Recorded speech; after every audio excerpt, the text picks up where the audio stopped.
ప్రియమైన వాళ్ళారా, ప్రభువైన యేసుక్రీస్తు నామములో ఈ యొక్క ఉదయకాల సమయాన మీ అందరికీ నా హృదయపూర్వక వందనాలు తెలుపుకుంటున్నాను. ఈ రోజంతా కూడా మీరు చేయబోయే అన్ని విషయాల్లో దేవుని హస్తం మీకు తోడై ఉండి మీకు జయాన్ని కలుగుజేయునుగాక. ఆదికాండము 32వ అధ్యాయము 9వ వచనం సెలవిస్తుంది, నీకు మేలు చేసేదను అనేటువంటి మాటను ఇక్కడ మనం చదువుతున్నాం. ఈ యొక్క ఉదయకాల సమయాన దేవుడు నిన్ను నన్ను చూసి ఆయన అంటున్నాడు, నా కుమారుడు నా కుమార్తె, నేను నీకు మేలు చేయబోతున్నాను అని చెప్పి దేవుడు అంటున్నాడండి. ప్రియులారా, ఈ యొక్క మాట ఎలాంటి పరిస్థితుల్లో ఎవరికి చెప్పబడిన మాట అని మనం చూసినట్లయితే, యాకోబుకు దేవుడైన యెహోవా ఆయన చేసిన వాగ్దానంగా ఈ యొక్క మాట ఉంది. ప్రియులారా, ఆయన ఎలాంటి పరిస్థితుల్లో ఇలాంటి వాగ్దానాన్ని పొందుకున్నాడు అని మనం చూస్తే, దాదాపు 20 సంవత్సరాలు తన మామైనటువంటి లాబాను ఇంటిలో ఆయన సిరియా దేశంలో ఉంటున్నాడు.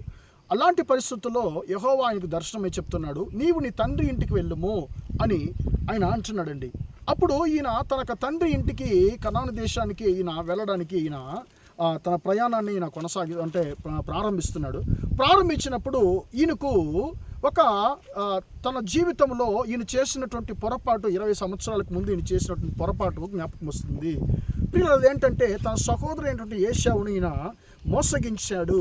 అతని యొక్క శ్రేష్ఠత్వాన్ని ఇతడు పొందుకున్నాడు. మోసగించి ఈయన తీసుకున్నట్లుగా మనము బైబిల్లో చదువుతున్నామండి. ఇప్పుడు ఏశావు ఇతని మీద కక్షతో పగతో ఉన్నాడు. ఇప్పుడు ఏశావుని సమాధానపరచాలి అని ఈయన తనకు ముందుగా కొంతమంది మనుషులను పంపిస్తున్నాడు. ఏశావు యొక్క మనసు ఎలాగుందో అని చెప్పి చూడడానికి, పరీక్షించడానికి. వారు వెళ్ళి మళ్ళీ ఈ యొక్క యాకోబుకు తిరిగి వచ్చి సమాధానం చెప్తున్నారు, అయ్యా, మేము నీ సహోదరుని ఏశావుని చూసాము, ఆయన కూడా 400 మందితో నిన్ను ఎదుర్కొనడానికి వస్తున్నాడు అన్న వెంటనే యాకోబుకు భయంకరమైనటువంటి భయం వచ్చేస్తుంది. అయ్యా, నువ్వే కదా నాకు చెప్పావు, నువ్వు నీ యొక్క తండ్రి ఇంటికి నువ్వు వెళ్ళు, నీ యొక్క దేశానికి వెళ్ళని చెప్పి నువ్వే కదా చెప్పావు, నేను నీకు మేలు చేస్తానని చెప్పావే, కానీ ఇప్పుడేమో నాకు కీడు, నా సహోదరు మూలంగా కీడు వస్తుంది. దాదాపు అతను మాత్రం కాదు, 400 మంది అతనితో వస్తున్నారట. నా జీవితంలో ఏం సంభవిస్తుందో, ఏం జరుగుతుందో, నాకు అతను ఏం కీడు చేయబోతున్నాడు అని చెప్పి ఈయన భయపడి దేవునికి మొరపెడుతున్నాడు. అయ్యా, నువ్వే కదా నువ్వు నీ తండ్రి ఇంటికి వెళ్ళు, నేను నీకు మేలు చేస్తుందని చెప్పావే, ఇప్పుడు నువ్వే నన్ను తప్పించాలని చెప్పి దేవునికి మొరపెడుతున్నాడు. ప్రియులారా, ఏం జరిగింది ఇక్కడ? దేవుని యొక్క మాట ఏం చెప్తుంది? నీకు మేలు చేస్తానని చెప్పి దేవుని యొక్క మాట చెప్తుంది ఆయనకి, యాకోబుకి.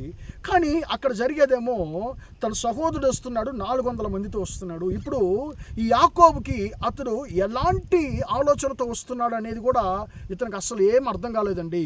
కానీ ఈయన అనుకున్నాడు, ఏశావు నన్ను ఏమన్నా చేస్తాడేమో, నన్ను ఏమన్నా నాతో ఉండేవారిని చంపేస్తాడేమో అని చెప్పి ఈయన భయపడ్డాడు. కానీ ఏశావు సమాధానంగా వచ్చాడు, తన సహోదరు అయినటువంటి యాకోబుని కౌగిలించుకున్నాడు.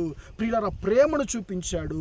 ప్రియులారా, కక్షతో ఉన్నటువంటి ఒక వ్యక్తిని ప్రేమగల ఒక వ్యక్తిగా మార్చి, కోపముతో ఉన్నటువంటి ఒక వ్యక్తిని సమాధానంతో నింపి యాకోబుకి దేవుడు మేలు చేశాడు. తన యొక్క తండ్రి ఇంటికి నేను ఎలా వెళ్ళగలను, నా సహోదరు యొక్క ముఖాన్ని ఎలా చూడగలని చెప్పి భయపడుతున్నటువంటి యాకోబుకు అన్నిటిని ప్రియులారా దేవుడు మేలుకరంగా మార్చి యాకోబుకు మేలు చేశాడు. యాకోబు తన చివరి దినముల వరకు ప్రియులారా ఆయన తన కుటుంబంతో ఆయన క్షేమంగా ఉన్నాడు. ప్రియులారా, కాబట్టి నీ జీవితంలో, నా జీవితంలో కూడా దేవుడు అంటున్నాడు, నేను నీకు మేలు చేసేదను. దేని గురించి భయపడుతున్నావు?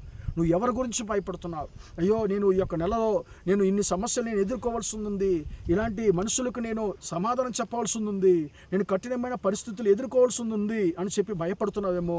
ఈ యొక్క ఉదయకాల సమయంలో నువ్వు ఎలాంటి భయంతో ఉన్నా కూడా దేవుడు నీతో మాట్లాడుతున్నాడు, నేను నీకు మేలు చేసేదని చెప్పి. యాకోబుకు మేలు చేసినటువంటి దేవుడు ప్రియులారా, నీకు నాకు కూడా ఆయన మేలు చేసేటువంటి దేవుడుగా ఉంటున్నాడు. సహోదరుడా, సహోదరి, నువ్వు ఎదురు చూసేటువంటి మేలును దేవుడు నీకు దయచేయబోతున్నానని చెప్పి ఆయన వాగ్దానం చేస్తున్నాడు. ప్రార్థన చేద్దామా? ప్రేమగల మా తండ్రి, దయగల దేవా, ఇంతవరకు తండ్రి మాటలు విన్న మీ బిడ్డలు మీరు దీవించండి, ఆశీర్వదించండి. నీకు మేలు చేస్తుందని తండ్రి చెప్పిన మాట ప్రకారము మీ బిడ్డలు తండ్రి ఎవరిని గురించి, దేని గురించి భయపడుతున్నారు తండ్రి, ఆ భయాలంతా మార్చివేసి తండ్రి వాటన్నిటినీ కూడా తండ్రి మీ బిడ్డలకు తండ్రి సమాధానంగా తండ్రి వారికి తండ్రి యేసయ్య వారి పక్షాన తండ్రి అన్ని సమాధానంగా మారినట్లు సహాయం చేయమని ప్రార్థిస్తున్నాను తండ్రి. వీరి మీద కోపంగా ఉండే మనుషులు తండ్రి వీరికి తండ్రి ప్రేమ చూపించే మనుషులుగా మార్చండి. యాకోబుకు మేలు చేసిన దేవుడు తండ్రి, ఈ యొక్క మాటలు వింటున్న మా సహోదర సహోదరులు అందరికీ తండ్రి మేలు జరిగించమని యేసు నామములో ప్రార్థిస్తున్నాను తండ్రి.